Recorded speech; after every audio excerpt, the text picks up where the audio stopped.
အမတဒါနဓမ္မဒါနအဖြစ်ဖြင့်ဟောကြားအပ်သောမကယ်နိုင်တဲ့ဘေးလွတ်မြောက်ရေးတရားတော်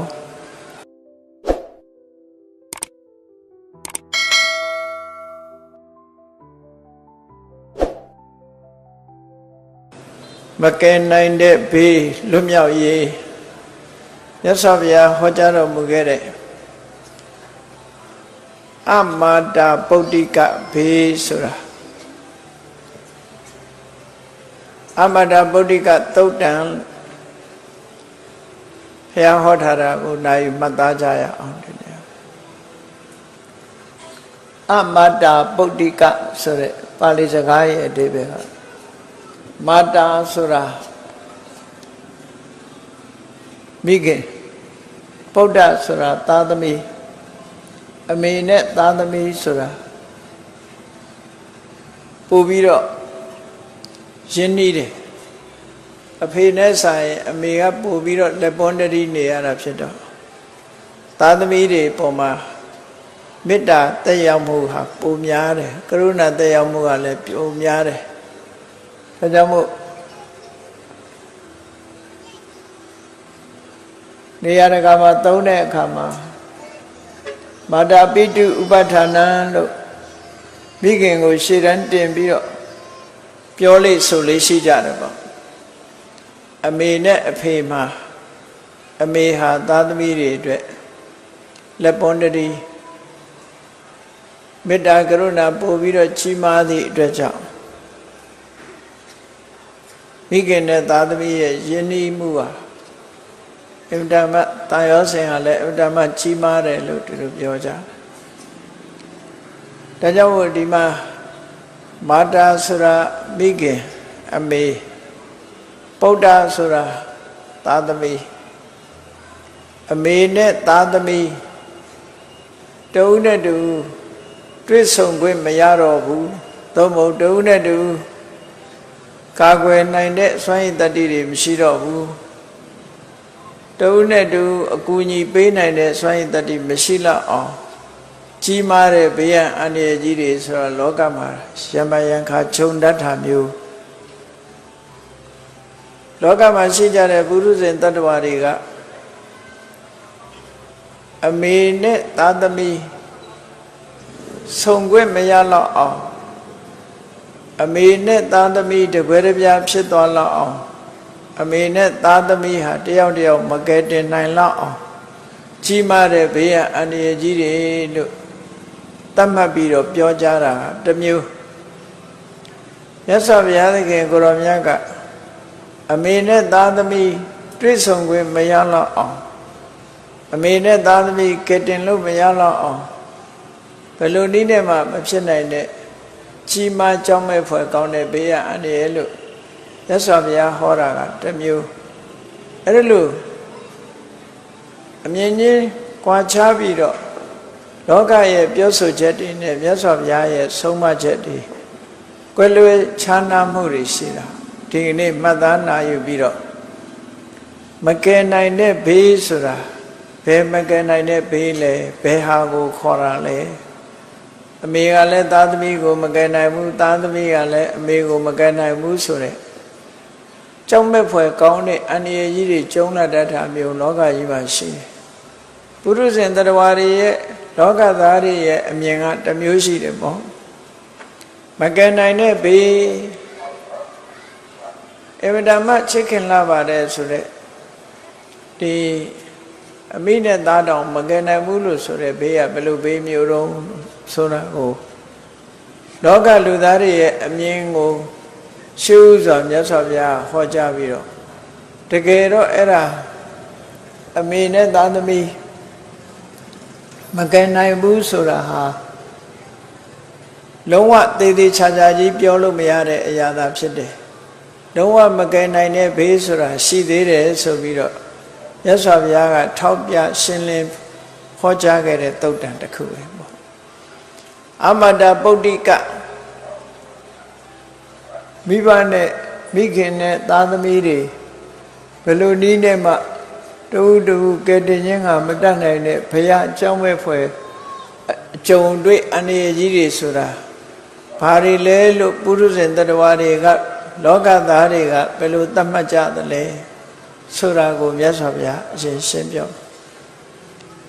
အမတ္တဗုဒ္ဓိကဘေးလို့ဆိုတာ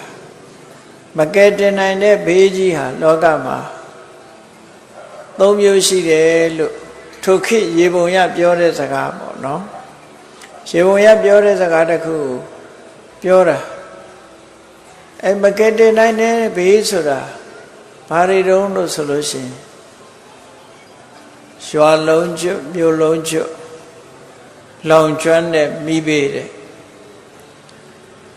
မြို့လုံးရွာလုံးကိုတိုင်မျောသွားတဲ့ရေဘေးလောကကြီးမှာတိုင်းပြည်မငြိမ်မသက်မအေးမချမ်းဖြစ်ပြီးတော့သဘုံတကန်နေထပြီးတော့စစ်ကြီးဖြစ်တဲ့စစ်ဘေးတဲ့အဲ့ဒီ၃မျိုးကိုလူတွေကမကယ်နိုင်တဲ့ဘေးဖြစ်သတ်မှတ်ပြီးတော့ပြောဆိုနေကြတယ်တဲ့ဟုတ်တဲ့လောက်တော့ဟုတ်မှာပေါ့မကယ်နိုင်တဲ့ဘေးလို့ဆိုရတယ်ဒါကရှေးခေတ်ကအတွေ့အကြုံရပြောတဲ့စကားတွေဒါတခြားဘေးတွေအများကြီးရှိသေးတယ်တဘာဝဘေးရအန္တရာယ်တွေရှိသေးတယ်လေမုန်တိုင်းဘေးတို့ဒီထဲမှာမပါဘူးဟိုတနေ့က2008ခုနှစ်ကမြန်မာပြည်မှာကြုံတွေ့ခဲ့တဲ့နာဂစ်မုန်တိုင်းဘေးဆိုတာဒေသအလိုက်အမေနဲ့သားသမီးမကယ်နိုင်လောက်အောင်ဒုက္ခရောက်ခဲ့ကြတယ်မုန်တိုင်းဘေးဆိုတာလေကြီးမားတဲ့ဘေးရန်ကြီးတစ်ခုပဲနောက်တစ်ခါမြန်မာပြည်တဲ့ပို့ပြီးတော့တချို့နိုင်ငံတွေမှာအထိနာသွားတယ်2004ခုနှစ်ကဆူနာမီဒီလိုင်းကြီးတွေတက်လာပြီးတော့မြုပ်မျောပါသွားတဲ့ဆူနာမီဘေးဆိုတာလည်းရှိခဲ့သေးတယ်ပေါ့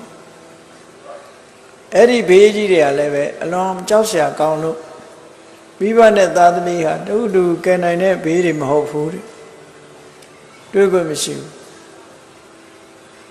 အဲ့ဒီဘေးမျိုးတွေကိုလည်းဒီထဲမှာထည့်ပြောထားတာမဟုတ်ဘူးနောက်တစ်ခုကမြန်မာနိုင်ငံမှာ1308ခုနှစ်ကပဲခူးငလျင်လို့သတ်မှတ်ထားတဲ့ငလျင်ဘေးကြီးတစ်ခုရှိတယ်ရွှေဘော်တော်ဘုရားကြီးဒီဖောင်းရင်ကနေပြတ်ကျသွားပြီးတော့ကြီးမားတဲ့ပျက်စီးမှုတွေကိုကြုံတွေ့ရတဲ့ငလျင်ဘေးနောက်တစ်ခါမြန်မာတက္ကရာ1318ခုနှစ်ကစကိုင်းငလျင်လို့ခေါ်ရတဲ့စကိုင်းမှာဘိုးပြုတ်ပြီးတော့လှုပ်တဲ့ငလျင်ဘေးကြီးကစကိုင်းမှာရှိတဲ့ဘုရားတွေအမြောက်အများပြိုလို့ရှင်မြတ်ရှင်ဘုရားလို့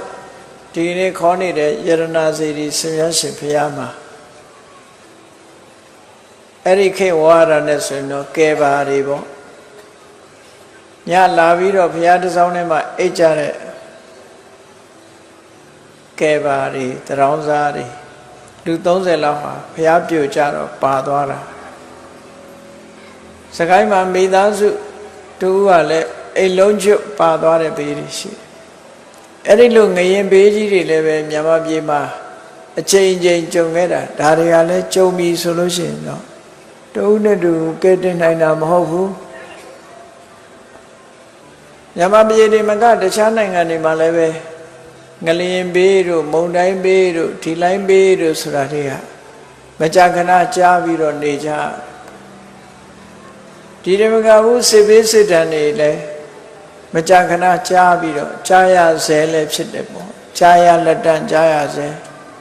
ဒုတိယကမ္ဘာစစ်ကြီးကြုံတော့ကလည်းပဲအမြဲတမ်းကြီးမားတဲ့ဘေးကြီးတွေကြုံခဲ့တယ်ပေါ့လောကမှာတဦးနဲ့တူမကယ်တင်နိုင်လောက်အောင်ကြောက်မဲ့ဖယ်ရတုံကြုံတွေ့ရတဲ့ဒီဘေးကြီးတွေဆိုတာကြုံတွေ့နိုင်တယ်ကြုံတွေ့ခဲ့ရတာတွေရှိတယ်ပေါ့မိခင်နဲ့သားသမီးတဦးနဲ့တူကယ်တင်နိုင်စွာမရှိဘူးကယ်တင်နိုင်စွာမရှိလို့တဦးတူကာကွယ်မပေးနိုင်တဲ့ကြီးမားကြောက်မဲ့ဖွယ်ကောင်းတဲ့ဘေးရန်ကြီးတွေအဲ့ဒီဘေးရန်ကြီးတွေကိုဒီ လောကမှာရှာကြံပြီးတော့ထုတ်ဖော်ပြမယ်ဆိုရင်ဘေးရအန္တရာယ်တွေအများကြီးရှိသို့တော်မြတ်စွာဘုရားကအမတ္တပုဒ္ဓိကဘေးလို့ဆိုပြီးတော့ထိုခေတ်ကလူတွေအများပြောတဲ့ဘေး၃မျိုးဆိုပြီးတော့ဒီသုတ်တံမှာဟောထားတာအဲ့ဒီဘေး၃မျိုးကတော့ဘာလို့ဆိုရင်မြို့လုံးကျွတ်ရွာလုံးကျွတ်လောင်ကျွမ်းသွားတဲ့မိဘေးတဲ့မြို့လုံးကျွတ်ရွာလုံးကျွတ်လာတဲ့မိဘေးဟာမိတကယ်လောင်ပြီဆိုတဲ့အခါမှာနော်သားတကွယ်သမီးတကွယ်မိဘနဲ့သားသမီးပြန်လီမဆုံတွေ့နိုင်တော့အောင်ခြေဥတိယပြေးကြရတာတို့ဒီလိုရှိကြသည့်အတွက်ကြောင့်မိဘေးနဲ့ကြုံတွေ့ပြီဆိုရင်အန္တရာယ်အလွန်ကြီးမားတယ်ပေါ့မိဝိုင်းခံထားရပြီဆိုတဲ့အန္တရာယ်အလွန်ကြီးမားတယ်ကြီးမားလာတဲ့မိကမြို့လုံးကျွတ်ရွာလုံးကျွတ်လောင်ကျွမ်းပြီဆိုတော့အမေကလည်းသားသမီးကိုမကယ်နိုင်ဘူးသားသမီးကလည်းအမေကိုမကယ်နိုင်ဘူးဆိုပြီးတော့တကွဲတပြားဖြစ်ပြီးတော့ပြေးကြလွှားကြရသို့မဟုတ်မိထဲမှာပါသွားပြီးအသက်ဆုံးပါကြရတဲ့ဒီဘေးကြီးဟာလောကမှာယမယံခါကြုံတွေ့တတ်တယ်တဲ့အဲ့ဒါကိုလောကလူသားတွေကအကြီးမားဆုံးသောဘေးဖြစ်သတ်မှတ်တယ်ဒီလိုဆိုလို့အမတ္တပုဒ္ဓိကဘေးတဲ့အမေနဲ့သားသမီးမကယ်နိုင်တဲ့ဘေးလို့ဒီလိုသတ်မှတ်တာဒါကတစ်ခုနောက်တစ်ခုကတော့မိုးကြီးတွေရွာတယ်မကြာခဏမြန်မာပြည်မှာလည်းကြားနေရတာပေါ့မိုးတွေရွာလို့တောင်တွေပြိုတယ်အိမ်တွေပါသွားတယ်မျောသွားတယ်မြို့တွေရွာတယ်အိမ်တွေဟိုးလွန်ခဲ့တဲ့နှစ်တွေကတောင်မှပဲခုတ်ခုမှာဒီလိုပဲမိုးတွေကြီးကျယ်ရွာပြီးတော့တိုက်တွေပြိုပါသွားတာတွေမှတ်သားထားမယ်ဆိုလို့ရှိရင်ရေဘေးနဲ့ဒုက္ခရောက်သွားတာတွေအများကြီးနာခေတ်မုန်တိုင်းတော့ကလည်းပဲဒီလိုင်းကြီးတွေတက်လာပြီးတော့ရှည်တဲ့မျောပါပြီးသိဆုံးကြရတယ်သားတော်ကွယ်သမီးတော်ကွယ်မိဘနဲ့သားသမီးကွဲပြီးတော့ဒုက္ခရောက်သွားကြတာတွေလေ2018ခုနှစ်တုန်းကအဲ့ဒီ2008ခုနှစ်တုန်းကဒါတွေကြုံခဲ့တာပဲပေါ့အဲ့ဒီဘေးတွေကိုလည်းပဲလောကလူသားတွေကသားရောသားသမီးနဲ့မိဘအပြန်အလှန်ကာကွယ်နိုင်စွာမရှိတဲ့ဘေးတွေဖြစ်သတ်မှတ်ပြီးတော့ပြောဆိုကြတယ်တဲ့သတ်မှတ်ပြီးတော့ပြောဆိုကြနောက်တစ်ခုကတော့တိုင်းပြည်တစ်ပြည်ဟာမငြိမ်မသက်ဖြစ်ပြီးသဘောတကနေထဘုန်းကြီးတို့ကိုယ်တိုင်ငယ်စဉ်ကစစ်ဘေးစစ်ထံဆိုတာကြုံတွေ့ခဲ့ရတယ်ညမသက်ကြိ1342ခု43 44 45ပတ်ဝန်းကျင်မှာဆိုရင်ဂျပန်တွေကျူးကျော်ဝင်ရောက်လာပြီးတော့မြန်မာပြည်မှာအုပ်စိုးတဲ့အင်္ဂလိပ်တွေနဲ့ဂျပန်တွေတိုက်ခိုက်ကြလို့ဒုတိယကမ္ဘာစစ်ကြီးဖြစ်တဲ့အချိန်တုန်းကဆိုရင်လေမြန်မာပြည်မှာမိသားစုတွေကွဲကွာပြီးတော့ဒုက္ခရောက်သွားတာတွေအများကြီးပဲအဲ့ဒါလို့ဒုတိယကမ္ဘာစစ်တုန်းကအတွေ့အကြုံတွေဟာအလွန်ကြောက်ဝဲဖွယ်ရာကောင်းတဲ့အတွေ့အကြုံဘုံကျဲလို့သားသမီးတွေမိဘတွေတကွဲတပြားဖြစ်ပြီးတော့သေဆုံးကြရတယ်တခါဒုတိယကမ္ဘာစစ်ပြီးသွားပြန်တော့ပြည်တွင်းစစ်သဘုံတကန်တွေထပြီးပြည်တွင်းစစ်မညီမညွတ်တွေဖြစ်ပြီးတော့တိုက်ကြခိုက်ကြခဏထီအောင်ပဲဒေသလိုက်မငြိမ်းချမ်းတဲ့အနေအထားမျိုးတွေရှိနေသေးတော့စစ်ဘေးစစ်ရနဲ့မလွတ်မကင်းတဲ့နေရာတွေမှာနေကြရတဲ့ပုဂ္ဂိုလ်တွေဟာအိတ်ကောင်းခြင်းမအေးရစားကောင်းခြင်းမစားရဒုက္ခတွေရောက်နေကြတဲ့ဘေးတွေအဲ့ဒီမှာလည်းပဲသားတော်ကွယ်သမီးတော်ကွယ်ဆိုတာလို့ပြေးကြရလွှားကြရတဲ့သားတွေသမီးတွေဆုံးရှုံးတာတို့မိဘတွေဆုံးရှုံးတာတို့ဒီလိုဟာမျိုးတွေဟာခဏအထိပဲကြားနေရတော့မယ်လို့ဒီလိုဆိုကဘာမှာဆိုရင်ပို့ပြီးတော့ကြီးမားတယ်ပေါ့နေ့စဉ်ထုတ်ဝေနေတဲ့သတင်းစာတွေဖတ်ကြည့်လိုက်မယ်ဆိုရင်ဒီသတင်းတွေကလွှမ်းမိုးပြီးတော့နေတယ်အဲ့တော့လောကကြီးဟာ တုံးနဲ့တူမကဲတင်နိုင်တဲ့ဘေးတွေဟာအလုံးကိုများတယ်နိုင်ငံလိုက်ဒေသအလိုက်ဒီလိုဘေးရန်တွေဟာရှိနေကြအဲ့ဒီဘေးရန်တွေဟာတချို့အရာတွေပါဆိုရင်သာသမီကမိဘဆုံးရှုံးတယ်မိဘကလည်းသာသမီဆုံးရှုံးတယ်အမေဒုက္ခရောက်တာသာသမီကမကယ်တင်နိုင်ဘူးသာသမီဒုက္ခရောက်တာမိဘမကယ်နိုင်တယ်အပြန်အလှန်ကယ်တင်နိုင်ခြင်းမတွေ့လို့ဒုက္ခရောက်သွားကြတဲ့ဘေးတွေစစ်ဘေးစစ်ဒဏ်ဆိုတာဟာမကြာခဏကြုံတွေ့ပြီးတော့နေရတယ်အလုံးဒီသုတ်တံမှာဖော်ပြထားတဲ့ဘေးကြီးကမိဘေးတဲ့ရေဘေးတဲ့နော်စစ်ဘေးစစ်ဒဏ်အဲ့ဒီဘေးသုံးမျိုးဟာတဦးနဲ့တူမကာကွယ်နိုင်လောက်အောင်ကြီးမားတဲ့ဘေးရန်ကြီးတွေပဲလို့ထိုသုတ်တံမှာလောကလူသားအများစုကသူတို့ရဲ့အတွေ့အကြုံအရတင်ပြပြောဆိုကြတာဖြစ်တယ်ပေါ့ခဏခေတ်မှာကြတော့မုန်တိုင်းဘေးတို့ငလျင်ဘေးတို့တခြားဘေးတွေပါထည့်ပြီးကာယောဂမျိုးမျိုးကြုံတွေ့ရတဲ့ဘေးရန်တွေကအစတုံးနဲ့တူကဲတင်နိုင်စွာမရှိတဲ့ဘေးရန်မျိုးတွေလောကမှာအလွန်များပြားဖြစ်ပေါ်ပြီးတော့လာတယ်ပေါ့အဲ့ဒါလို့ဖြစ်ပေါ်လာတဲ့ဘေးရန်တွေနဲ့ပတ်သက်ပြီးတော့မြတ်စွာဘုရားကသုံးသပ်ဝေဖန်ပြတယ်တဲ့ဒီသုတ်တံမှာသုံးသပ်ဝေဖန်ပြတယ်အေးလောကလူသားတွေကရွာလုံးကျွတ်မြို့လုံးကျွတ်လောင်တဲ့မိဘကြီးနဲ့ကြုံတွေ့လို့ရှိရင်ပြည့်မလွတ်ဘူးသားတကွယ်သမီးတကွယ်ဒီလိုမိဘနဲ့မိသားစုတွေကွဲကုန်ကြတယ်ဘယ်သူမှမကယ်တင်နိုင်ဘူးလို့ဒီလိုပြောကြတယ်တဲ့တကယ်တော့အခွင့်သာလို့ကယ်တင်လို့ရတဲ့အနေအထားမျိုးတွေလည်းမှတ်တမ်းမှတ်ရတယ်ရှိပါတယ်တဲ့တကယ်အမတ္တဗုဒ္ဓိကလို့ဆိုတဲ့မကယ်တင်နိုင်တဲ့ဘေးလို့ခေါ်စရာမဟုတ်ဘူးတဲ့မိဘေးမှာလည်းကယ်တင်လို့ရသေးတယ်ဘလောက်ပဲမိတွေလောင်းဘလောက်ပဲမိဝိုင်းခံရဒီကနေ့ခေတ်မှာကယ်တင်နိုင်တဲ့အလားအလာတွေများစွာရှိသည့်အတွက်ကြောင့်ဒါကိုအမတ္တဗုဒ္ဓိကတူနဲ့တူမကယ်တင်နိုင်တဲ့ဘေးလို့မခေါ်တော့ဘူးလို့မြတ်စွာဘုရားကဒီလိုဟောကြားတယ်ဟောနောက်တစ်ခုကရေဘေးမိုးတွေကြီးကျယ်ရွာတောင်တွေပြိုရေတွေမြို့တွေရွာတွေရေလွှမ်းအဲ့ဒီလိုရေလွှမ်းလို့ရေထဲမှာမျောပါကုန်ကြအဲ့ဒီလိုမျောပါကုန်ကြသည့်အတွက်ကြောင့်မိသားစုတွေတူနဲ့တူကွဲပြဲတူကိုအကာအကွယ်မပေးနိုင်တော့ကြီးမားတဲ့ရေလွှမ်းမိုးမှုကြီးခံရရတဲ့ဒီဘေးဟာလည်းပဲတဲ့ဒီမကယ်တင်နိုင်တဲ့ဘေးလို့မတတ်မှတ်နိုင်ဘူးဘာဖြစ်လို့တော့ရမယံခါကံကောင်းအကြောင်းမှလို့ရှင်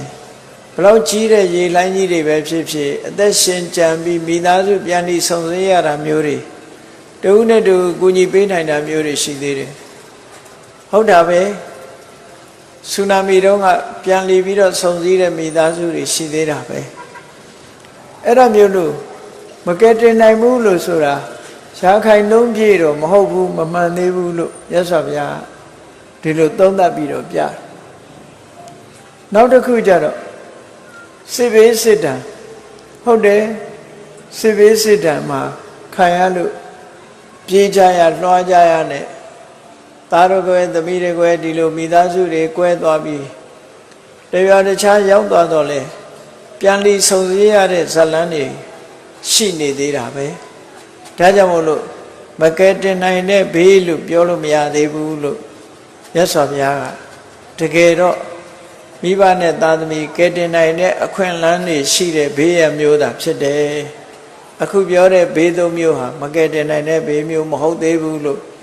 မြတ်စွာဘုရားကသုံးသပ်ပြတယ်ဒါဖြင့်မကယ်တင်နိုင်တဲ့ဘေးအစစ်ကဘယ်ဟာတွေလဲနော်လူတွေကဘေးရန်အန္တရာယ်လို့သိပြီးတော့မသိကြဘူးသို့တော်မြတ်စွာဘုရားကကယ်တင်လို့မရတဲ့ဘေးဆိုတာရာခိုင်နှုန်းပြည့်ကယ်တင်လို့ကိုမရနိုင်ဘူးမိဘကလည်းသားသမီးကိုကယ်လို့မရဘူးသားသမီးကလည်းမိဘကိုကယ်လို့မရဘူးတဦးနဲ့တဦးဘသူမှကယ်တင်လို့မရတဲ့ဘေးဆိုတာဘယ်ဘေးတွေတုံးလို့ဆိုတာကိုတရားချစ်ခင်သူတော်စင်ပြိဿပေါင်းတို့မြတ်စွာဘုရားဟောကြားမဲ့ဘေးသုံးမျိုးကိုနားဆိုင်ပြီးတော့ထောင်ပြီးကိုယ့်ကိုဆင်ញင်သုံးသပ်ကြည့်ဖို့လိုအပ်တယ် အဲ့ဒီမှာမိဘနဲ့သားသမီးအပြန်အလှန်ကဲတင်လို့လုံးဝအခွင့်အရေးမရှိတဲ့ဘေးကပါပဲတုံးဆိုရင်နံပါတ်1ကစရာဘေးတဲ့အိုးလာတာကိုမိဘအိုရာကိုသားသမီးတွေကမကဲတင်နိုင်ဘူးသားသမီးတွေအိုးလာရင်လည်းမိဘမကဲတင်နိုင်ဘူးအိုခြင်းတည်းဟူသောဘေးဟာအဗဒမချီမကြောက်မဲ့ဖွယ်ကောင်းတဲ့မကဲတင်နိုင်တဲ့ဘေးတစ်ခုပဲဟုတ်မဟုတ်ကိုယ့်အကိုစဉ်းစားကြည့်လူတွေကလူဘဝရလာတဲ့အချိန်ကနေစပြီးတပြေးပြေးအိုမင်းရင်ရော်လာကြတာအိုမင်းရင်ရော်လာကြကောင်းမရှိတဲ့ဆန်တွေဖြူကုန်တယ်ဆွေနေဖြူကုန်တယ်အရေးတွေတွန့်ကုန်တယ်ပါဇက်ထဲမှာရှိတဲ့သွားတွေတစ်ချောင်းပြီးတစ်ချောင်းပြုတ်ထွက်ကုန်တယ်မျက်စိတွေမှုံလာတယ်နားတွေထိုင်းလာတယ်ခါးတွေကိုင်းလာတယ်ဆိုဟောအိုမင်းရင်ရော်ခြင်းတမန်အဖြစ်တွေ့နေလို့ရှင်နော်အရက်ထဲမှာအသက်အရွယ်ကြီးတဲ့လူမင်းတွေကိုတွေ့နေကြလို့လူတွေကတာမန်မဲ့နေကြတာအမှန်ကတော့သူတို့ကိုနှိပ်စက်နေတဲ့ကြောက်မဲ့ဖွယ်ရအန္တရာယ်ကြီးကဘာတော့ဆိုရင်ဇရာဘေးလို့ခေါ်တယ်ကိုယ်တိုင်လည်းပြေးမလို့ဘူးကြံတဲ့ပုဂ္ဂိုလ်တွေလည်းပြေးမလို့ဘူးတဲ့ဒီဘေးကပြေးလို့လည်းမလို့ဘူးမပြေးပဲနေရောမလို့ဘူးပြေးလည်းမလွတ်ဘူးမပြေးပဲနေလို့လည်းမလွတ်ဘူးရင်ဆိုင်တိုက်ခိုက်လို့လည်းမရဘူးတဖြည်းဖြည်းအိုးလာတယ်ဆိုတဲ့စရာဘေးအိုးတယ်ဆိုတာသူကသူအေးဆေးဆေးတက်တက်တာတာဒီလိုအိုသွားတာမဟုတ်ဘူးလူတွေရဲ့တဏ္ဍာမှာရှိတဲ့ဒီအိုခြင်းတရားဟာဘာတွေကိုဖျက်ဆီးသွားတော့သေသေးချာချာစဉ်းစားကြည့်အသက်ရွယ်ကြီးလို့တဖြည်းဖြည်းအိုမင်းသွားတယ်ဆိုတဲ့လူတိုင်းရဲ့တဏ္ဍမှာအိုခြင်းဆိုတဲ့ဇရာတရားကဘာတွေကိုဖြည့်ဆည်းသွားတော့ဥပမာမယ်မီးလောင်လို့ရှိရင်မီးကသူလောင်တဲ့ပစ္စည်းတွေအလုံးကိုဖြည့်ဆည်းသွားတယ်မဲကြံရစ်တယ်ပြာဖြစ်သွားတယ်အိမ်တွေလောင်လို့ရှိရင်အိမ်ပြာဖြစ်သွားမယ်နော်အဲ့ဒါလို့ပျက်စီးသွားတာအဝတ်လောင်လို့ရှိရင်ပြာဖြစ်သွားမယ်ဘာတကူမှကောင်းကြံရတာမရှိဘူးအဲ့ဒါလိုပဲဇရာမီးလောင်ပြီဆိုလို့ရှိရင်ရိုးလောင်တာမဟုတ်ဘူးဇရာမီးလောင်လိုက်သည့်အတွက်ကြောင့်သပင်အနက်တွေကဖြူသွားတယ်သွားတွေကကျိုးကုန်တယ်ပရေတွေတွန့်ကုန်တယ်ဒါဇရာမီးလောင်တယ်လို့ခေါ်တယ်အဲ့ဒီဇရာမီးကသူ့ဟာသူလောင်ယုံနေလောင်သွားတာမဟုတ်ဘူးဘာဖြစ်သွားတော့ဘုန်းကြီးတို့တွေရဲ့တဏ္ဍမှာရှိတဲ့နုပြိုမှုမှန်သမျှကိုဖျက်ဆီးသွားတာနုပြိုတာတွေကုန်ခန်းသွားပြီငယ်ငယ်တော့အလိုရုပ်ရည်တွေနုပြိုလေးတွေမဟုတ်တော့ဘူးအိုကြီးချက်မနဲ့ရွတ်တွပြီးတော့ဒီလိုဖြစ်သွားတယ်ရှုံတွရွတ်တွဒီလိုရုပ်ပြက်ဆင်းပြက်ဖြစ်သွားတာဇရာကနေဖျက်ဆီးသွားတာအေးရုပ်ဆင်းကိုသာယိုယွင်းသွားအောင်လုပ်တာမဟုတ်သေးဘူးခွန်အားတွေကိုလည်းပဲချိနဲ့သွားအောင်လုပ်သွားတယ်။အိုးလာပြီဆိုလို့ရှိရင်ချိနဲ့သွားတယ်။အိုခြင်းတရားကဘလောက်ဒုက္ခပေးတယ်ဆိုတာစဉ်းစားကြည့်။ဒီနေ့တစ်ချိန်ကျတော့မြည်သူမဆိုအသက်ရှည်သမျှနေကြမယ်ဆိုရင်အသက်ရှည်နေကြမယ်ဆိုရင်အိုခြင်းတရားနဲ့ကြုံတွေ့မှာသိကြပါ့ပဲ။အဲ့ဒီအိုခြင်းတရားနဲ့ကြုံတွေ့ပြီဆိုလို့ရှိရင်တော့ဘာဖြစ်လဲစာပေကျမ်းကမှာဆိုထားတဲ့အတိုင်းပဲနော်စရာစိစရိတာဟွန်တိဟထပါဒာအနတ္တဝါစရာကအိုမင်းလိုက်စရာတရားကထောင်းထုလိုက်လို့စရာရဲ့အနှိမ့်ဆက်ကိုခန်းနေရတဲ့ပုဂ္ဂိုလ်ဟာအသားအရည်တွေရောကျလာတယ်ပရည်တွေတွန့်လာတယ်သွားတွေကျိုးလာတယ်ရုပ်ပြက်ဆင်းရဲတွေဖြစ်လာအဲ့လိုတွေမကဘူးဘာဖြစ်လဲဟထပါဒာအနတ္တဝါငါကတော့ပြောတယ်ငါခြေငါလက်လို့ပြောကြတယ်ငါခြေဆိုတာလဲငါခိုင်းတဲ့အတိုင်းမဖြစ်တော့ငါလက်ဆိုတာလဲငါခိုင်းတဲ့အတိုင်းမဖြစ်တော့ဘူးသွားလိုက်ရင်လဲရန်ရွဲ့ကုန်တယ်ခြေတော့ကလည်းကိုချတဲ့နေရာရောက်ချင်မှရောက်တယ်အိုမင်းနေတဲ့လူတွေဒီဒုက္ခကိုကောင်းကောင်းကြီးသိကြတယ်ပေါ့နော်ကိုခြေကိုလက်လို့ပြောပြီးမယ်လို့ကိုခြေကိုလက်ကကိုခိုင်းတဲ့အတိုင်းကိုစကားကိုနားမထောင်တော့ဘူးတဲ့လှမ်းမယ်ဆိုလဲလှမ်းလို့မရ ထိုင်မယ်ဆိုလဲထိုင်လို့မရထခြင်းတော့လဲထလို့မရဆိုတာကိုပြောတာတွေမရတော့နုပြုံမှုတွေခွန်အားတွေအားလုံးကိုသရာကဖြည့်ဆည်းပြလိုက်တော့ကိုယ်ခြေကိုယ်လက်ကတောင်ကိုယ်စကားမလိုက်တာတော့ဘူးဒီလိုဖြစ်သွားယထသောဝိဟတထာမောတဲ့အားတွေကလည်းပြတ်သွားပြီနော်သူ့ဘေးမှာထားနိုင်တယ်ရိုင်မလဲအောင်တွဲထားရတယ်ဒီလိုအနေထားမျိုးတွေဖြစ်ကုန်အဲ့ဒီလိုအနေထားမျိုးဘယ်သူကနေဖြည့်ဆည်းပြတာတော့ဆိုဇရာကဖြည့်ဆည်းတာဟုတ်ပြီဇရာရဲ့ဖြည့်ဆည်းမှုကငြိမ်ငြိမ်သက်သက်နဲ့သွားရင်လာရင်စားရင်တောင်းရင်အိပ်ရင်ထိုင်ရင်နေအိမ်မှာနေရင်ကနေပြီးတော့ခုနလိုမိဘေးမှာထွက်ပြေးရတာမျိုးတွေရေဘေးကြီးလာလို့ထွက်ပြေးရတာမျိုးစစ်ဘေးတွေတိတ်ဆောင်ထွက်ပြေးရတာမျိုးမောကြီးပန်းကြီးနဲ့ပြေးရလွှမ်းရအိမ်ရစွန့်ပြေးရတာမျိုးမဟုတ်ဘူးသူကအိမ်ထဲမှာအေးစေးစေးကလထိုင်လေးနဲ့ထိုင်အိမ်ရပေါ်မှာနှက်စားစရာရှိတာလေးစားဆေးလေးလေးတောက်ကုန်းလေးဝိုင်းရင်ကနေပြီးတော့ဒီအခြေအနေမျိုးရောက်သွားညင်ညင်သာသာဒုက္ခပေးတာအဲ့ဒါကဲကြည့်လေအမေအိုးလာပြီဆိုရင်သားသမီးတွေကနေအမေမအိုပါနဲ့အမေအစာသားအိုပါရစေသမီးအိုပါရစေလို့ဒီလိုပြောလို့ရောရလားမရဘူးအမေအစာအိုပါမယ်လို့တရားခံများလို့အစာထိုးလို့ရမလားမရဘူးဒါကြောင့်မို့မြတ်စွာဘုရားမကဲတင်နိုင်တဲ့ဘေးဆိုတာဒီဘေးမှာအစစ်ပါတဲ့ခုနကမီးလောင်တာတို့ရေမျောတာတို့စစ်ဘေးစစ်တမ်းတို့ဆိုတာကဲတင်မဲ့လူတွေလာသေးတယ်ယာသေးတယ်ဒုနဲ့ဒုတွေ့ဆုံမှုတွေရတယ်ကံကောင်းလို့ရှင်လွတ်မြောက်လာနိုင်သေးတယ်အခုဟာရောဇရာဘေးကလွတ်မြောက်ပြီးတော့ကံကောင်းတဲ့လူလို့ရှိရလားရှိပါတယ်မော်တော်ဆိုင်ကယ်တွေစီးတဲ့အခါကျတော့စောစောတည်သွားရင်တော့အဲ့ဒါဟုတ်ကဲ့လားမော်တော်ဆိုင်ကယ်ကိုမအိုစေးလို့ခေါ်ကြတယ်အခုမော်တော်ဆိုင်ကယ်စီးတဲ့လူကငယ်ငယ်နဲ့တည်တာဟုတ်ဒါကြောင့်မို့လို့မအိုစေးတယ်ကဲတာတော့မဟုတ်ဘူးပေါ့နော်အိုခြင်းတရားထိအောင်မရောက်ရတော့ဘူးဒီလိုဆိုလို့တယ်အေးလူလောကမှာနေပြီးတော့အသက်ရှည်ရှည်ချမ်းချမ်းသာသာနေရတဲ့လူတိုင်းရောလွတ်ကဲ့လားမလွတ်ဘူးဒါကြောင့်မို့ဇရာဘေးကိုအမတာပုဒ္ဓိကဘေးတဲ့သာသမီအတွက်မိဘကိုစားလုပ်လို့မရဘူး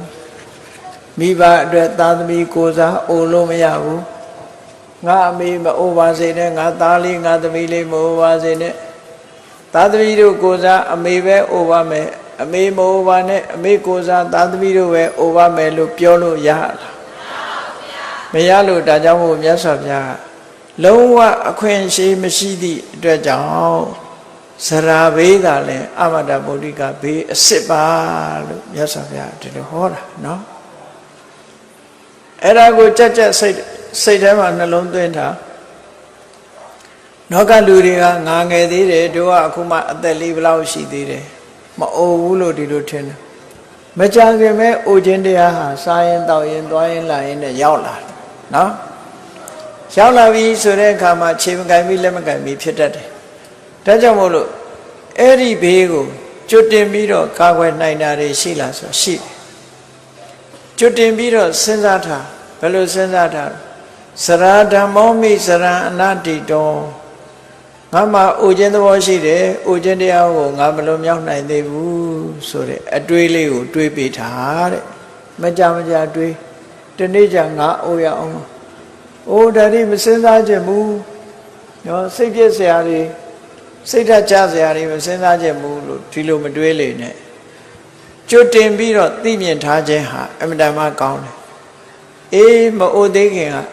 အင်အားတွေရှိနေတော့ကျမ်းမာတော့နုပြိုတော့လှုပ်တင်လှုပ်ထိုက်တာတွေတို့လုံးမယ်ကြိုးစားတော့မယ်ပရာဟိတလုပ်ငန်းတွေလုပ်တယ်ဆိုတာလေဒါကုသိုလ်ကောင်းမှုတွေလုပ်ပဲဟောကျွတ်တင်ပြီးတော့လုပ်တယ်အဲ့ဒါလို့ဇရာဘေးဆိုတာတရွေ့ရွေ့နဲ့တမြင့်မြင့်နဲ့ရောက်လာဘာနဲ့တူတော့ဆိုမိခဲပြဖုံးနော်မိခဲပြဖုံးဆိုတာမျိုးလို့ဒီစပယ်ခွန်မီးလို့တဖြည်းဖြည်းချင်းတရွေ့ရွေ့လေးနဲ့ပူပြီးတော့နေတဲ့အပူမျိုးပဲတဖြည်းဖြည်းရောက်လာ အဲ့ဒီရောက်လာတဲ့ဇရာဘေးကလွတ်နိုင်တဲ့လူဆိုတာတယောက်မှမရှိဘူးကြောက်မှမရှိဘူးဒါကြောင့်မို့ဒီဇရာဘေးဒီသရဝါအလုံးတို့လွတ်အောင်မရှောင်နိုင်တဲ့ဘေးတစ်မျိုးဖြစ်သောကြောင့်မိခင်ကလည်းသားသမီးကိုကယ်တင်ဆောင်ရှောက်လို့မရဘူးသားသမီးကလည်းမိခင်ကိုကယ်တင်ဆောင်ရှောက်လို့မရဘူးတူ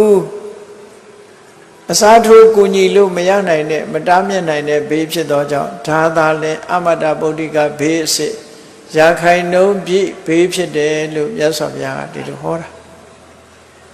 ကဲနောက်တစ်ခုစဉ်းစားကြည့်ဒါသဘောကျသွားပြီဆိုရင်နောက်တစ်ခုစဉ်းစားကြည့်နောက်တစ်ခုသားသမီးတွေမိဘတွေမကူနိုင်တဲ့ဘေးကဘာလို့ဆိုဗျာဒိဘေးယောဂဝေဒနာတွေနှိမ့်ဆက်လာပြီဗျာဒိကင်ဆာယောဂဖြစ်တယ်သေရမယ့်ယောဂတွေဖြစ်လာပြီဒီလိုဖြစ်လာတဲ့အခါဆေးကုလို့မရတော့ဘူးဆိုတဲ့အချိန်အေးမင်းဒီယောဂတွေမခံပါနဲ့ငါအစားခံပါမယ်ဆိုလို့ရမလားဒီလိုနဲ့ပဲဆေးုံမှာကိုယ်မျက်စိအောက်ကနေပြီးပျောက်သွားတာတွေအများကြီးပဲဖြစ်နေပြီဟုတ်ကဲ့လားဗျာဒိဘေးဆိုတာလည်းပဲတူကဲတင်နိုင်တဲ့အရာမဟုတ်ဘူးတဲ့ဗျာဒိဘေးဟာဒီကနေ့ခေတ်မှာပိုများလာတယ်ယောဂဝေဒနာတွေကပိုများလာတဲ့အတွက်ကြောင့်လူတွေမှာချစ်လစွာသောမိဘမိကြည့်ရင်ကြည့်နေတဲ့မျက်စိအောက်မှာပဲအသက်ပြောက်သွားတယ်ချစ်လစွာသောသားသမီးတွေမိဘတွေကကြည့်နေတော့မျက်စိအောက်မှာအသက်ပြောက်သွားတယ်ကုသနေတော့ပဲမျက်စိအောက်ကအသက်ပြောက်သွားကြဗျာဒိဘေးဆိုတာလေတူကာကွယ်နိုင်တာခက်တင်နိုင်တာမရှိဘူးတဲ့ဒီနေ့တစ်ချိန်ကျရင်ဒီယောဂဝေဒနာနှိမ့်ဆက်ပြီးတော့အသက်ဆုံးပါကြတာတွေပဲဖြစ်တယ်ဒါကြောင့်မို့ဗျာဒိဘေးဟာလည်းပဲမိခင်နဲ့သားသမီးတွေဟာအပြန်အလှန်အစားထိုးကူညီပြီးတူကာကွယ်ပေးလို့ရနိုင်တဲ့အရာမဟုတ်ဘူးတဲ့လောကကြီးတစ်လောကလုံးဒီဖြာနာခြင်းဆိုတဲ့ဗျာဒိဆိုတဲ့ဘေးကိုဘယ်သူမှရှောင်လွယ်လို့မရနိုင်ဘူးတဖြည်းဖြည်းဗျာဒိတရားဇရာပြီးရင်ဗျာဒိတရားကနှိမ့်ဆက်လာဗျာဒိဆိုတာယောဂဖြစ်မှဗျာဒိကြီးပဲမဟုတ်ဘူးအိုမင်းရင်းရော်လာတဲ့အခါမှာဟိုနာနာဒီနာဟိုအားကြိုက်ဒီအားကြိုက်နောက်ဆုံးမခံနိုင်တဲ့အခါကျတော့သေဝဲဝင်ရတာပဲအေးဒီအတွက်ကိုလည်းကြိုတင်ပြီးတော့စဉ်းစားထားရတယ်ဘယ်လိုစဉ်းစားဗျာဒိဓမ္မောမိဗျာဒိအနာတိတောဗျာဒိဓမ္မောအမိငါဟာဖြာနာခြင်းသဘောရှိတယ်နာခြင်းသဘောရှိသူဖြစ်တယ်ဗျာဒိဖြာနာခြင်းဆိုတဲ့သဘာဝကိုအနာတိတောငါမလွန်မြောက်နိုင်သေးဘူးစဉ်းစားပေတဲ့အဲ့ဒါလေးကိုစဉ်းစားပေခြင်းအပြင်အဖြေမှန်ကိုထုတ်နိုင်လားလက်တွေ့ကျုံလာတဲ့အခါကျတော့ခန္ဓာရည်ရှိအောင်လုပ်တာစိတ်ပြည့်စရာတွေတွေးခိုင်းတာမဟုတ်ဘူးခန္ဓာရည်ရှိလာကျမ်းပါတယ်ဆိုတဲ့ပုံမှာလူတွေကရှင်မှုမေးလျော့တတ်တယ်ပေါ့ဗျာဒိဓမ္မောမိဗျာဒိနာတိတောနာခြင်းသဘောရှိတယ်တဏိနာရအောင်မယ်ငါကြော်လွှမ်းမသွားနိုင်သေးဘူးလို့စဉ်းစားဆင်ခြင်ခြင်းအပြင်ငါကျမ်းပါတယ်ဆိုတဲ့ပုံမှာရှင်မှုမေးလျော့ပြီးတို့ကတော့ဘာမှမဖြစ်ဘူးလို့ကိုယ့်ကိုယ်အထင်ကြီးပြီးဒီလိုနေတာမျိုးကိုဖယ်ရှားနိုင်တယ်လို့ဒီလိုဆိုလို့တယ်ပေါ့အာရောချမဒလို့ခေါ်တယ်ကျမ်းမာရင်လူတွေကကျမ်းမာမှုပေါ်မှာရစ်မှုတတ်တယ်အဲ့ဒီရစ်မှုကိုဖယ်ရှားပြနိုင်တယ်တဲ့ဒီအတွေ့ကရစ်မှုနေရင်ဘာဖြစ်လဲဆိုရင်ရစ်မှုနေရင်ကောင်းတာတွေမလုပ်ဖြစ်ဘူးလူကမကောင်းတာတွေကြတော့လုပ်ဖြစ်တယ်အဲ့ဒါကြတော့မကောင်းကျိုးတွေကိုရနိုင်တယ်ပေါ့ဒါကဒုတိယမြောက်သားသမီးနဲ့မိဘမကဲတင်နိုင်တဲ့ရာခိုင်နှုန်းဖြင့်ကဲတင်လို့မရတဲ့ဘေးရန်တစ်မျိုးပဲတဲ့ဟောနောက်တစ်ခုကတော့ဘာလို့ဆိုမရဏဘေးသိဆုံးခြင်းဆိုတဲ့ဘေးဒါကတော့အထူးပြောစရာကိုမရှိဘူးအဗ္ဗဓမ္မထင်ရှားတယ်မဟုတ်ခင်လည်းသိမှာပဲမနာပဲနဲ့လည်းသိတာပဲငယ်ငယ်ရွယ်နဲ့လည်းသိတာပဲကြီးတဲ့လူလည်းသိတာပဲနောက်ဆုံးမှာပညာရှိတဲ့လူလည်းသိတာပဲပညာမဲ့တဲ့လူလည်းသိတာယာရုကြီးတဲ့လူလည်းသိတာပဲယာရုငယ်တဲ့လူလည်းသိတာပဲ ချမ်းသာကြွယ်ဝတဲ့လူလည်းသိတာပဲဆင်းရဲတဲ့လူလည်းသိတာသိခြင်းတရားကိုကြော်လွှားသွားနိုင်တဲ့ပုဂ္ဂိုလ်တရားမှမရှိဘူးအဲ့ဒီသိခြင်းတရားသိခြင်းဆိုတဲ့မရဏဘေးနဲ့ရင်ဆိုင်တွေ့လာလို့ရှင်လေသားသမီးနဲ့မိဘအပြန်အလှန်ကဲ့တင်နိုင်စွာမရှိကြဘူးတဲ့ရာခိုင်နှုန်းပြည့်ကဲ့တင်နိုင်စွာမရှိကြဘူးကဲ့တင်နိုင်စွာမရှိဘူးဆိုတာငါအမေမသေးပါစေနဲ့အမေအစားကျွန်တော်ကျမတို့သေပါမယ်ဒီလိုလုပ်လို့ရလားမရပါဘူးဗျာသားသမီးငယ်သေးတယ်မသေးပါနဲ့အမေတို့အဖေတို့ကအသက်ကြီးပြီတို့ပဲသေလိုက်ပါမယ်ငါသားသမီးတွေငယ်ငယ်ရွယ်နဲ့မသေးပါနဲ့ဆိုပြီးကိုယ်စားသေလို့ရလားမရပါဘူးဗျာသူခန္ဓာသူ့ဘဝနဲ့သူ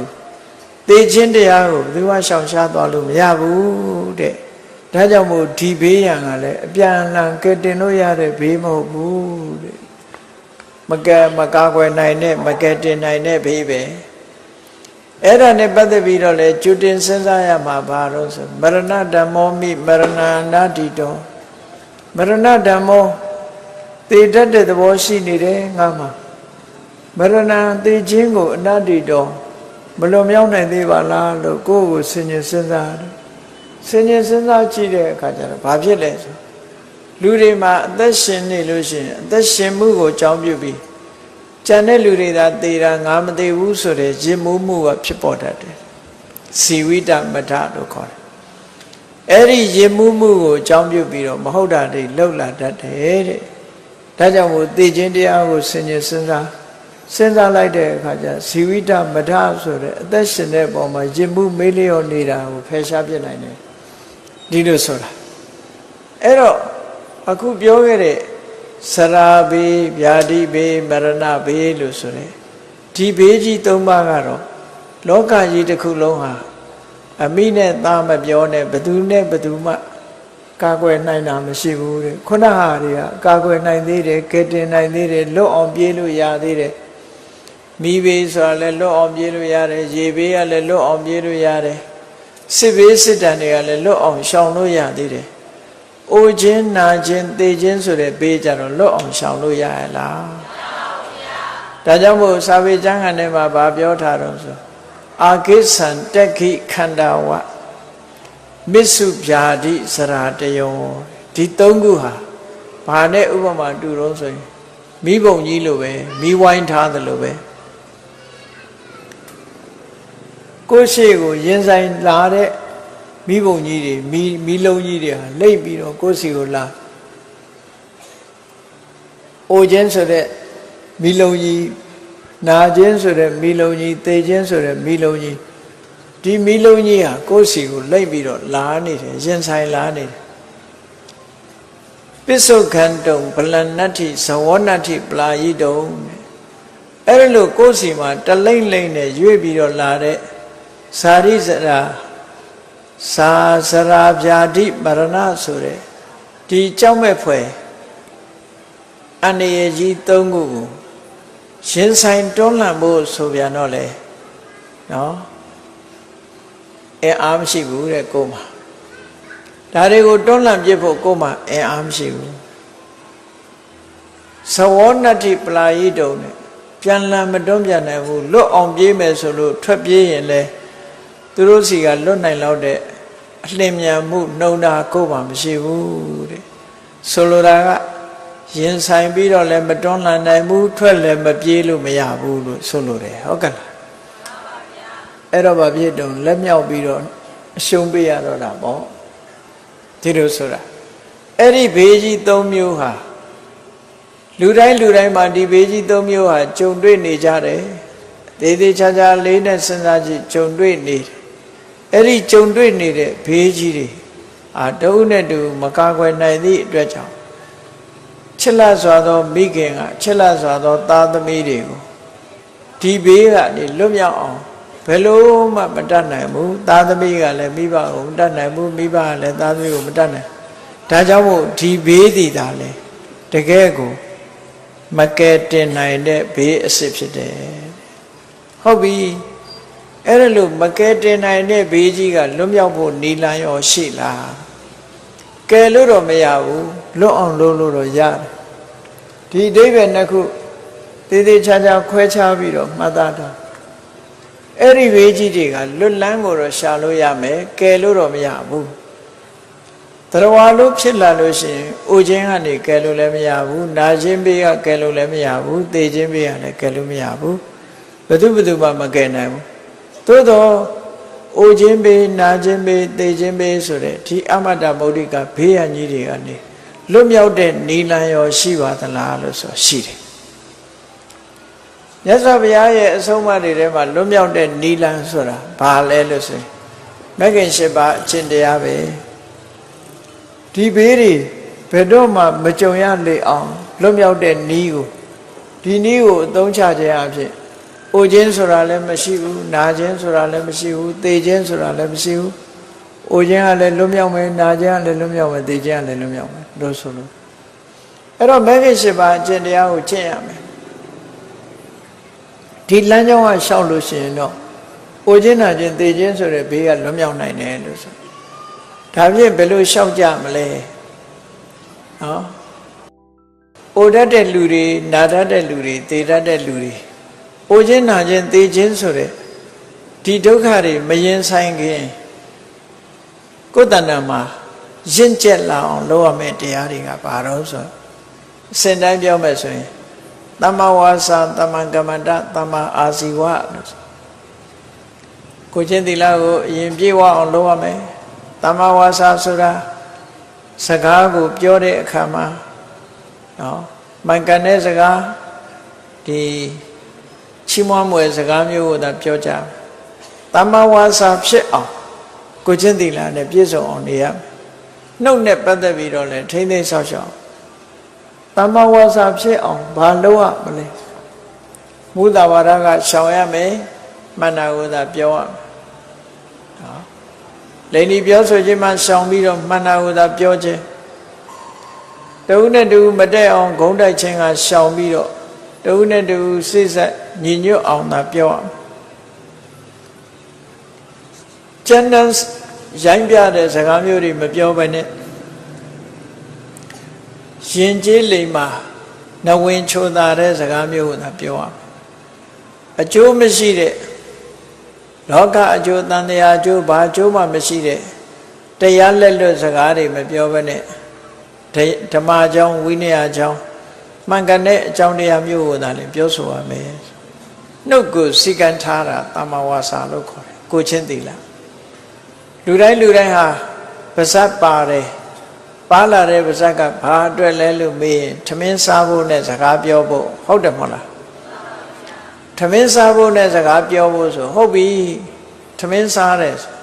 စားခြင်းဟာစားရင်ပြဿနာမတက်ဘူးလားမတက်တာစားမယ်ဒုက္ခရောက်မယ်အချိုးမတက်ဘူးစီးကြိုတွေတက်မယ်အငမ်းမတက်ဘူးသွေးတို့တွေဖြစ်မယ်ဟောအစာစားခြင်းကြောင့်ဒုက္ခတွေရောက်တာတွေအများကြီးပဲလေနောက်ဆုံးအသက်တောင်ဆုံးသွားတာတွေရှိတယ်အဲ့တော့အစာစားဖို့လို့ထမင်းစားဖို့လို့ဆိုရင်ပဲလို့စားချင်တာစားလို့ရပါမလားမရပါဘူးဗျာစီကံနဲ့စားထို့တူပဲစကားပြောဖို့ပါဇက်ဆိုတာစကားပြောဖို့ဆိုတော့ပြောချင်ရပြောကြည့်ပါလားစီကံမဲ့ပြောချင်ရပြောကြည့်ပြဿနာတက်မှာပေါ့အကုသိုလ်ဖြစ်တာကနောက်ထားပြောစီကံမဲ့လုံးတဲ့ပြောမယ်ရှောက်ပြောမယ်ဆိုရင်ပြဿနာတွေတက်လိမ့်မယ်အဲ့ဒါကြောင့်မို့လို့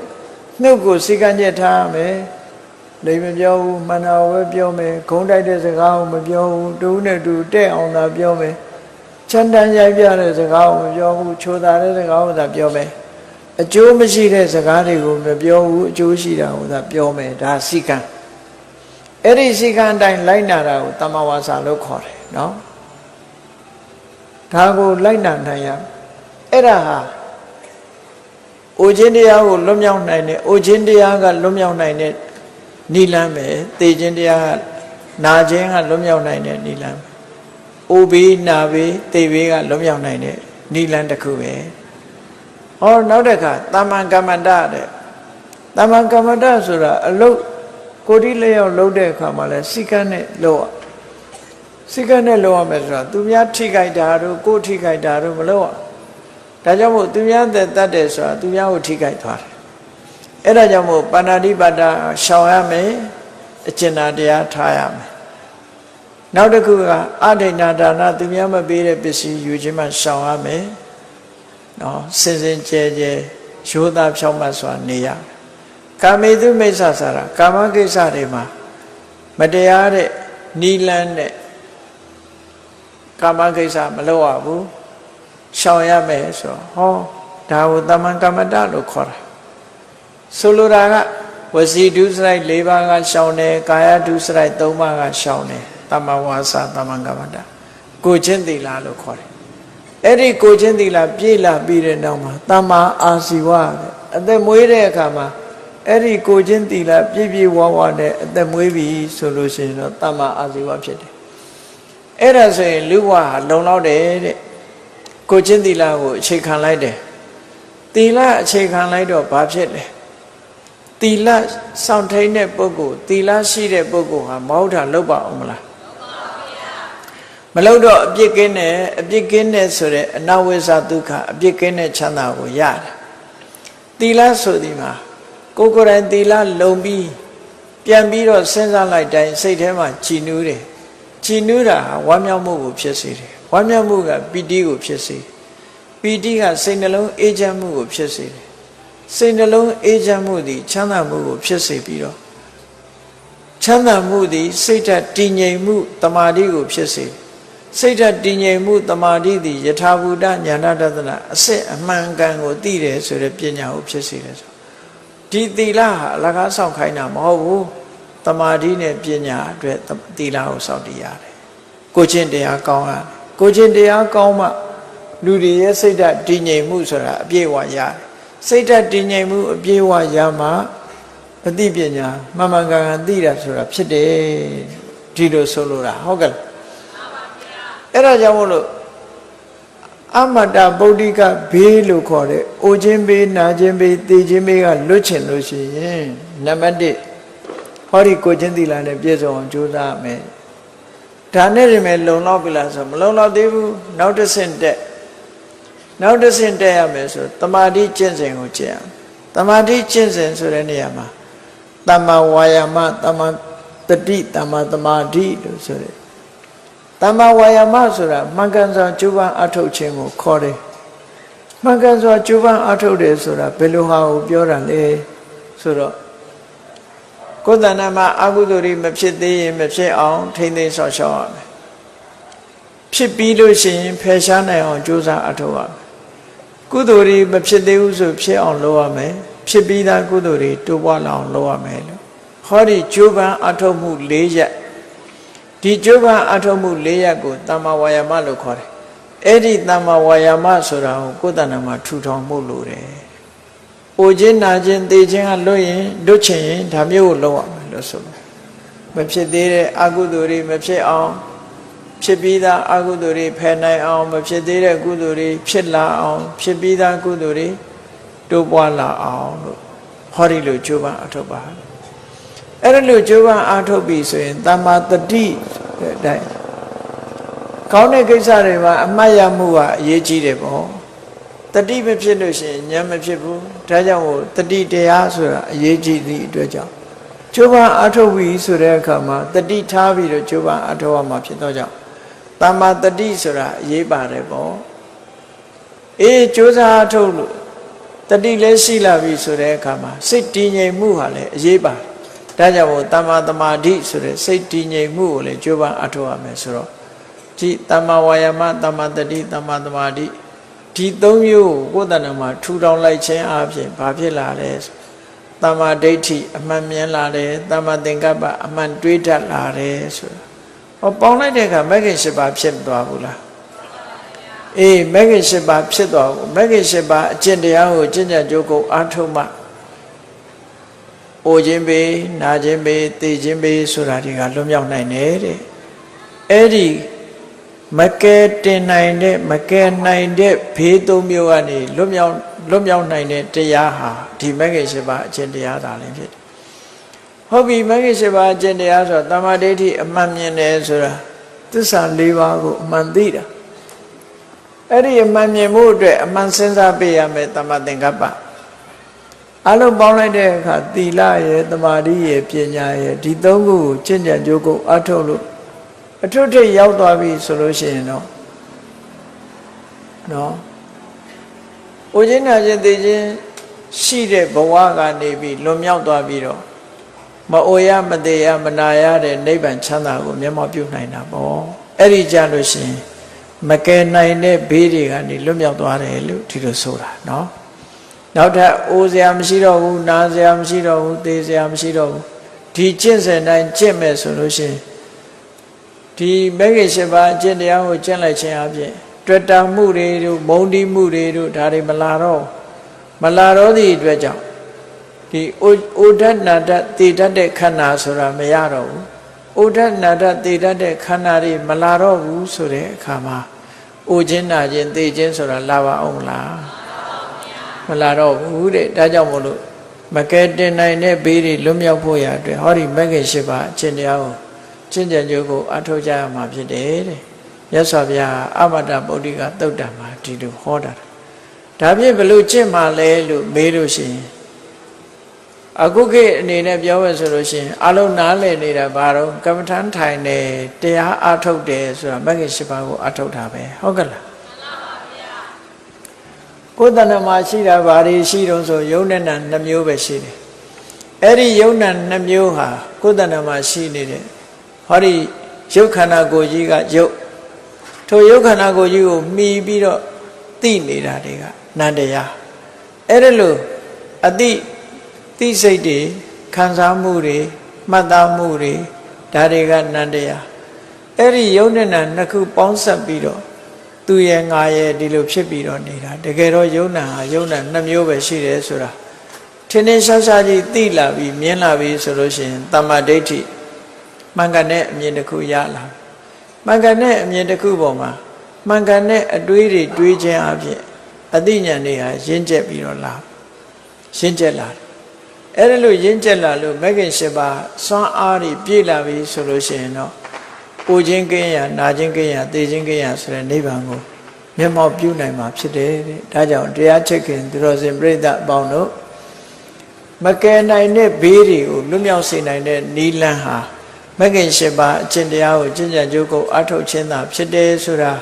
ကိုယ်စီသဘောကျပြီးမဂ္ဂင်၈ပါးအကျင့်တရားကိုကျင့်ကြံကြိုးကိုအထောက်ခြင်းဖြင့်မိဘနဲ့သာသမီအချင်းချင်းမကယ်နိုင်တဲ့ဘေးဖြစ်တဲ့အိုခြင်းနာခြင်းသိခြင်းဘေးမှလွတ်မြောက်အောင်ကြိုးစားအထောက်နိုင်ကြပါစေကုန်သတည်း